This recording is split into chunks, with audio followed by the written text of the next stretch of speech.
Yeah, we're going into Home Depot. Going shopping. There's Home Depot. We're going in. Here we go. Boy, you can smell the wood right away. See the wood? When you enter Home Depot, you smell that wood. Ugh. Okay, we're going to look for the sink. Yes. As a faucet, right? Let's go and look for the bathroom sink faucet. And for the kitchen sink faucet, too. Oh, wouldn't that be under hardware? Just look over there for the sink.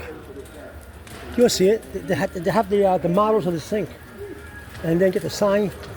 No smoking sign. I'm looking for a cleaning miracle to clean. Vinegar to clean. Let's see. Yeah. Well, you can yeah, look for the kitchen and we'll get it. That's plumbing. You may find it there. He's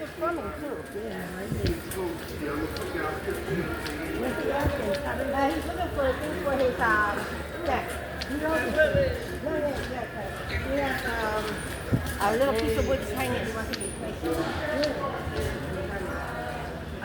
Let's ask somebody for the kitchen sink. Let's go. Where's she going? You have to go this way. You have to go over to the back. Yes. You know what you're doing? The floor. Yeah, well, let's go. It's plumbing. Let's go this way. See what happens. Okay? Let's go that way and see what happens.